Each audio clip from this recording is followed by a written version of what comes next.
The crisis of credit, visualized. What is the credit crisis?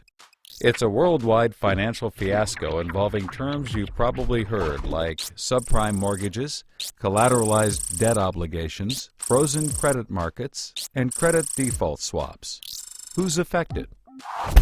Everyone. How did it happen? Here's how. The credit crisis brings two groups of people together, homeowners and investors. Homeowners represent their mortgages, and investors represent their money.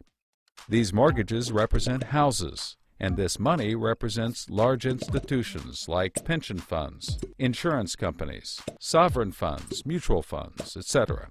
These groups are brought together through the financial system, a bunch of banks and brokers commonly known as Wall Street. While it may not seem like it, these banks on Wall Street are closely connected to these houses on Main Street. To understand how, let's start at the beginning. Years ago, the investors are sitting on their pile of money, looking for a good investment to turn into more money. Traditionally, they go to the U.S. Federal Reserve, where they buy Treasury bills, believed to be the safest investment. But in the wake of the dot-com bust in September 11th, Federal Reserve Chairman Alan Greenspan lowers interest rates to only 1% to keep the economy strong. 1% is a very low return on investment, so the investors say, no thanks. On the flip side, this means banks on Wall Street can borrow from the Fed for only 1%. Add to that general surpluses from Japan, China, and the Middle East, and there's an abundance of cheap credit. This makes borrowing money easy for banks and causes them to go crazy with leverage. Leverage is borrowing money to amplify the outcome of a deal. Here's how it works. In a normal deal, someone with $10,000 buys a box for $10,000. He then sells it to someone else for $11,000. For a $1,000 profit, a good deal. But using leverage, someone with $10,000 would go borrow $990,000 more dollars, giving him $1 million in hand. Then he goes and buys 100 boxes with his $1 million and sells them to someone else for $1,100,000. Then he pays back his $990,000 plus $10,000 in interest. And after his initial $10,000, he's left with a $90,000 profit versus the other guy's $1,000.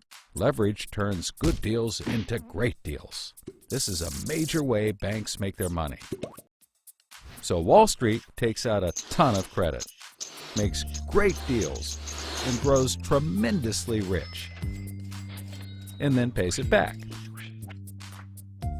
The investors see this and want a piece of the action, and this gives Wall Street an idea.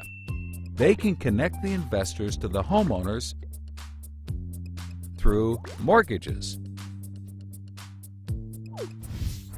Here's how it works. A family wants a house, so they save for a down payment and contact a mortgage broker. The mortgage broker connects the family to a lender who gives them a mortgage. The broker makes a nice commission. The family buys a house and becomes homeowners. This is great for them because housing prices have been rising practically forever. Everything works out nicely. One day, the lender gets a call from an investment banker who wants to buy the mortgage. The lender sells it to him for a very nice fee. The investment banker then borrows millions of dollars and buys thousands more mortgages and puts them into a nice little box. This means that every month he gets the payments from the homeowners of all the mortgages in the box. Then he sicks his banker wizards on it to work their financial magic, which is basically cutting it into 3 slices: safe, okay, and risky.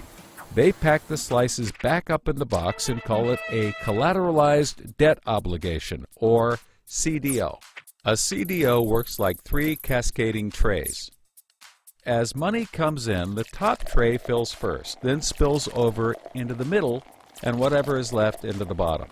The money comes from homeowners paying off their mortgages. If some owners don't pay and default on their mortgage, less money comes in and the bottom tray may not get filled. This makes the bottom tray riskier and the top tray safer. To compensate for the higher risk, the bottom tray receives a higher rate of return, while the top receives a lower, but still nice return. To make the top even safer, banks will insure it for a small fee called a credit default swap. The banks do all of this work so that credit rating agencies will stamp the top slice as a safe, AAA rated investment, the highest, safest rating there is. The OK slice is BBB, still pretty good, and they don't bother to rate the risky slice. Because of the AAA rating, the investment banker can sell the safe slice to the investors who only want safe investments. He sells the OK slice to other bankers, and the risky slices to hedge funds and other risk takers. The investment banker makes millions. He then repays his loans. Finally, the investors have found a good investment for their money, much better than the 1% Treasury bills. They're so pleased they want more CDO slices. So the investment banker calls up the lender, wanting more mortgages. The lender calls up the broker for more homeowners, but the broker can't find anyone. Everyone that qualifies for a mortgage already has one, but they have an idea.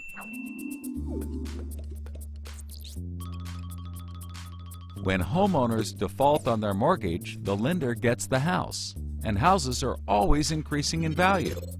Since they're covered if the homeowners default, lenders can start adding risk to new mortgages, not requiring down payments, no proof of income, no documents at all.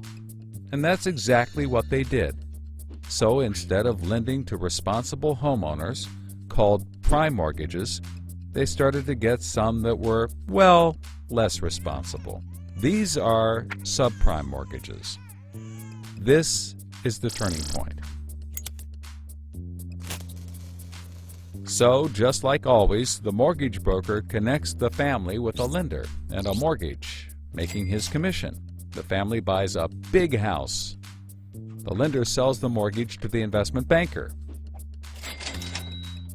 who turns it into a CDO and sells slices to the investors and others. This actually works out nicely for everyone and makes them all rich. No one was worried because as soon as they sold the mortgage to the next guy, it was his problem. If the homeowners were to default, they didn't care. They were selling off their risk to the next guy and making millions, like playing hot potato with a time bomb. Not surprisingly, the homeowners default on their mortgage, which at this moment is owned by the banker. This means he forecloses and one of his monthly payments turns into a house. No big deal. He puts it up for sale. But more and more of his monthly payments turn into houses.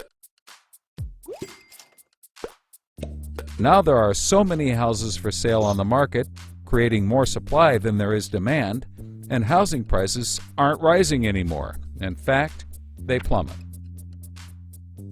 This creates an interesting problem for homeowners still paying their mortgages.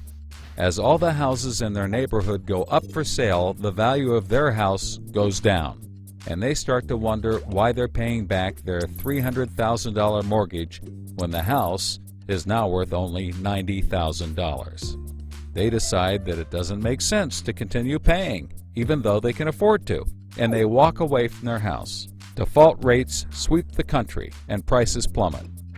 Now the investment banker is basically holding a box full of worthless houses.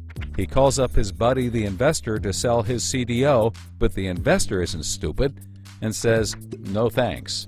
He knows that the stream of money isn't even a dribble anymore. The banker tries to sell to everyone, but nobody wants to buy his bomb. He's freaking out because he borrowed millions, sometimes billions of dollars to buy this bomb, and he can't pay it back. Whatever he tries, he can't get rid of it. But he's not the only one. The investors have already bought thousands of these bombs. The lender calls up trying to sell his mortgage, but the banker won't buy it, and the broker is out of work. The whole financial system is frozen, and things get dark.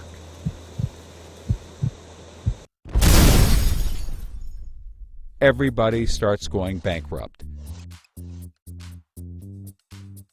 But that's not all. The investor calls up the homeowner and tells him that his investments are worthless. And you can begin to see how the crisis flows in a cycle. Welcome to the crisis of credit.